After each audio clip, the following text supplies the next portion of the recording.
తదుపరి రాశి మకర రాశి. ఈ రాశి వారికి చంద్రుడు 4వ స్థానంలోను, శని భగవానుడు లగ్నంలోను సంచారం చేస్తున్నారు. ఈ సంచార ఫలితాలు దంపతుల మధ్య సఖ్యత, అన్యోన్యత ఏర్పడుతుంది. గతంలో ఏవైనా మనస్పర్ధలు ఉంటే తొలగిపోయి సానుకూలంగా ఉండే అవకాశం ఉంది. వ్యాపార భాగస్వామ్యం లాభాలను ఇచ్చిపెడుతుంది.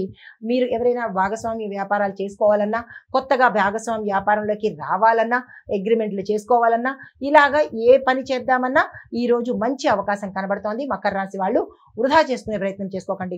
కొత్త ఒప్పందాలు లాభిస్తాయి.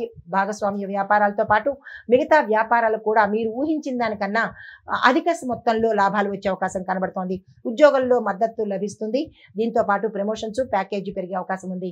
కొంతమంది కాంట్రాక్ట్ బేసిస్ మీద కానీ, టెంపరీగా కానీ ఉద్యోగం చేస్తున్న వాళ్ళకి ఈ రోజు పర్మనెంట్ అయ్యే అవకాశాలు ఎక్కువగా సూచనప్రాయంగా కనిపిస్తున్నాయి. మీకు చెప్పదగిన పరిహారము, శివాలయంలో కానీ, మీకు సంబంధించిన దగ్గర ఆలయంలో కానీ మీ పేరిట పూజ చేయించుకోవడంతో పాటు నవగ్రహ ఆలయం అయితే కనుక శని భగవానుడికి అర్చన చేయించుకోండి.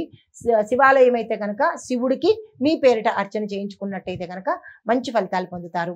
తదుపరి రాశి కుంభరాశి. ఈ రాశి వారి యొక్క గ్రహస్థితులు చంద్రుడు 3వ స్థానంలోను, శని భగవానుడు 12వ స్థానంలోను సంచారం చేస్తున్నారు. ఈ సంచార ఫలితాలు శత్రువుల మీద విజయం కలుగుతుంది. ఆరోగ్యం మెరుగుపడేటట్టుగా కనబడుతోంది.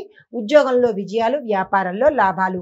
న్యాయపరమైన విషయాలలో అంటే కోర్టు పరంగా కావచ్చు, ఇంక ఇతరత్రా ఏదైనా న్యాయపరమైన అంశాలలో మీకు కొంత ప్రతికూలత రావడం కానీ, లేదు అంటే కొంత పోస్ట్ పోన్ అవ్వడం కానీ, వాయిదాల మీద వాయిదాలు పడడం కానీ, ఇబ్బందికరమైన ఇలాంటి అంశాలు ఇబ్బందికరంగా ఉండేటట్టుగా ఈరోజు గోచరిస్తోంది. జాగ్రత్తలు తీసుకోండి. వ్యాపారంలో లాభాలు వచ్చే అవకాశం ఉంది. పెట్టుబడులకు కూడా ఈ రోజు చక్కని రోజు. అయితే మీకు చెప్పదగిన పరిహారము, గణపతి ఆలయంలో మీరు మీ పేరిట ఏదైనా పూజ చేయించుకుని అక్కడ స్వామివారికి ఇష్టమైన గుడాన్ని అనగా బెల్లాన్ని నివేదన చేసినట్టయితే కనుక మంచి ఫలితాలు పొందుతారు. తదుపరి రాశి మీనరాశి. ఈ రాశి వారి యొక్క గ్రహస్థితులు చంద్రుడు 2వ స్థానంలోను, గురువు 3వ స్థానంలోను సంచారం చేస్తున్నారు. ఇది విద్యార్థులకు అత్యంత అనుకూలమైన సమయము. పెళ్లి విషయాలు కానీ, ప్రేమ విషయాలు కానీ ఈరోజు శుభ ఫలితాన్ని ఇచ్చేటట్టుగా గోచరిస్తోంది. తర్వాత సంతానం పట్ల చూసినట్టయితే కనుక కొంత శ్రద్ధ పెట్టడం కానీ, కొంత పర్యవేక్షణ కానీ ఈరోజు కనబడుతోంది. ఈ సంతానం పట్ల జాగ్రత్తలు తీసుకునే ప్రయత్నం చేయండి. వారి మీద ఒక కన్ను వేసే ప్రయత్నం చేసుకోండి. కొత్త అవకాశాలు వస్తాయి. వ్యాపారంలో లాభాలు వస్తాయి. పెట్టుబడులకు అనుకూలమైన సమయము.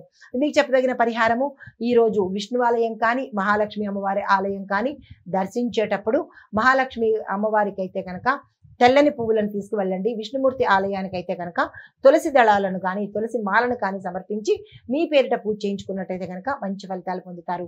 ఇది మేషాది ద్వాదశ రాశుల వారికి ఈరోజు చెప్పదగిన గ్రహస్థితులు, ఫలితాలు, సూచనలు. నమస్తే.